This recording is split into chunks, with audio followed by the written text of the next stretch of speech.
जैसे पत्थर में से शीशा पैदा हो जाता है विज्ञान के द्वारा, ऐसे ही इंसान में से भगवान पैदा हो सकता है ज्ञान के विवेक के द्वारा। सब कुछ ऐसा ही है।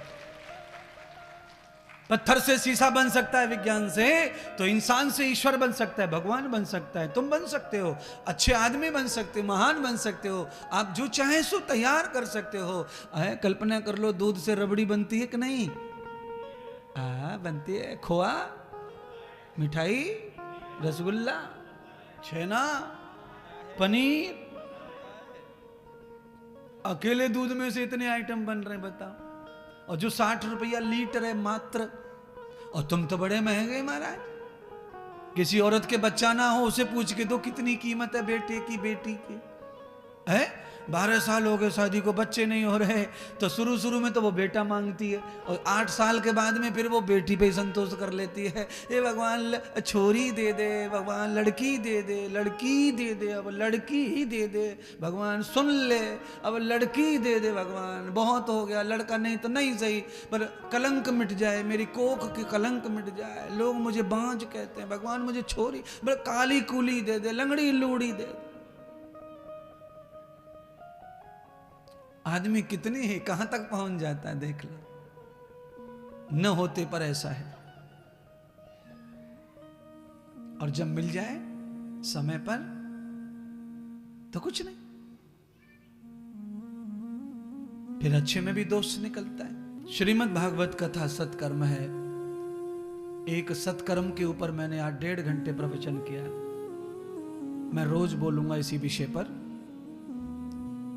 जीवन में सत्कर्म की जो महिमा, सत्कर्म का जो मैंने आपको प्रकाश दिया, उसका अर्थ मैंने बताया कि ये जो संसार है, अगर इसमें आपका विवेक काम करता है तो ये संसार आपके लिए भव नाव है, पार कर देगा।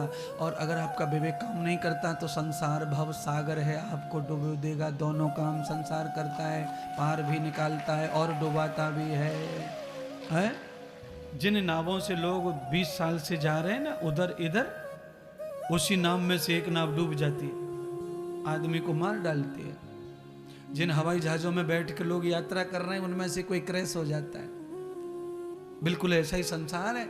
जिस संसार से ऋषि मुनि योगी जति प्रहलाद और ध्रुव जैसे तर गए, और ऐसे ही बड़े बड़े योगी जति संसार में डूब के मर गए। समझ के ऊपर है संसार को कैसे समझना, कैसे भोगना है।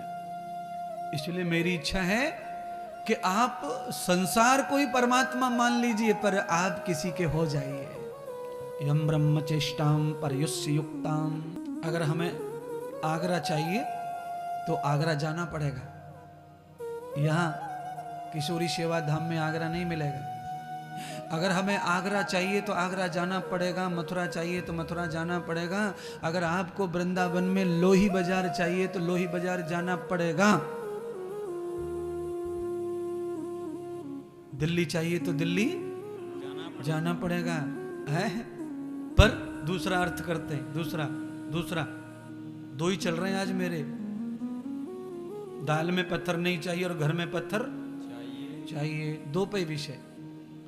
तो हमें आगरा बंबई मथुरा चाहिए, यानी कि हमारे पर्याय हैं, लेकिन परंतु हैं। अनेक चीजें चाहिए तो आपको वहां सब करना पड़ेगा। अगर आपको आगरा चाहिए तो आगरा में ही मिलेगा, यहाँ नहीं मिलेगा। पर इसका दूसरा पक्ष क्या है? अगर आप में से किसी को धरती चाहिए, धरती, तो आपको कहीं जाने की जरूरत नहीं है। जहां आप हैं वही मौजूद है। आपको आगरा चाहिए तो आपको जागरा जाना पड़ेगा। धरती वहां भी है पर आगरा नहीं है यहाँ। पर आपको धरती चाहिए तो धरती के लिए आगरा जाने की जरूरत, जहां आप हैं मान्यता, जहां आपने मान लिया कि धरती यहां है वहीं है महाराज। ऐसे ही परमात्मा आगरा मथुरा अलीगढ़ सब जगह है, पर जहां चाहोगे वहीं पे परमात्मा मिलेगा, पर धरती की तरह समान। आगरा मथुरा अलीगढ़ ना मिले यहाँ पे पांडाल में, ये तो वहां जाके ही मिलेगा, है? सुनिए ना, किसी को अमरनाथ के दर्शन करने तो यहां से ना हो रहे, चाहे कुछ भी कर लो तुम। जगन्नाथ भी यहां नहीं है, हाँ? और श्री बिहारी जी का दर्शन करना है तो भी वो पांडाल में होने वाला नहीं। लेकिन परंतु अगर आपके अनेक भाव हैं भगवानों के प्रति तो फिर आपको वहां जाना पड़ेगा।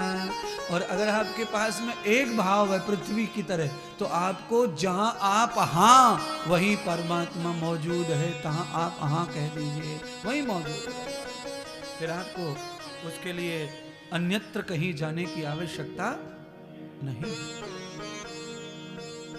पृथ्वी के लिए कहीं जाने की जरूरत नहीं है, क्योंकि पृथ्वी सर्वत्र है, परमात्मा भी सर्वत्र है। वो भी कहीं ढूंढने की यहां वहां जाना नहीं है।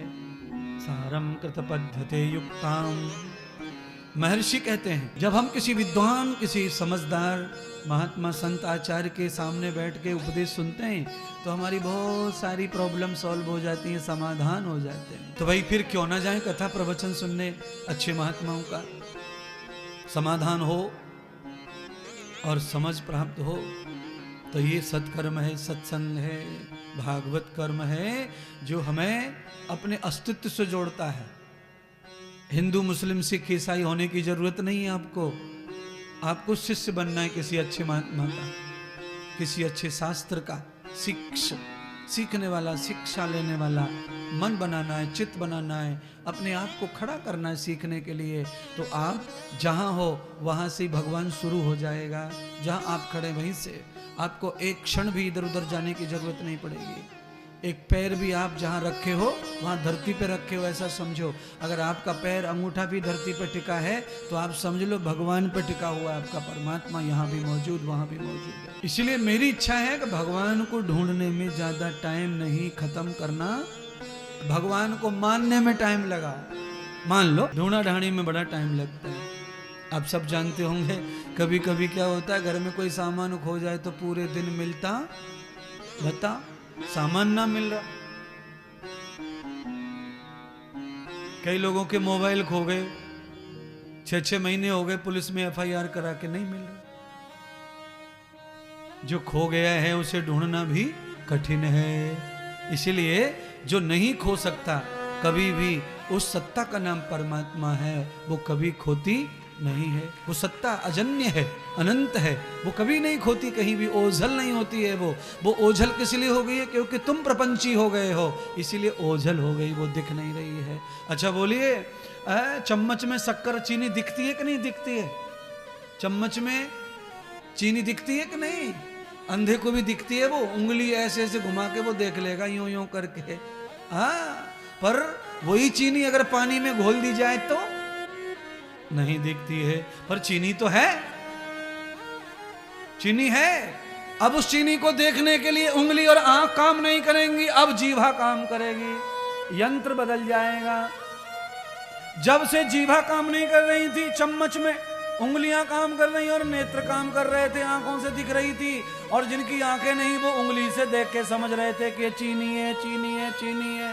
पर जब वो पानी में घुल गई तो आंखें भी नहीं और उंगली भी नहीं काम कर रही है। अब उसे जीभ स्पर्श करेगी तो समझ में आएगा कि हाँ पानी मीठो है, चीनी डाल दी।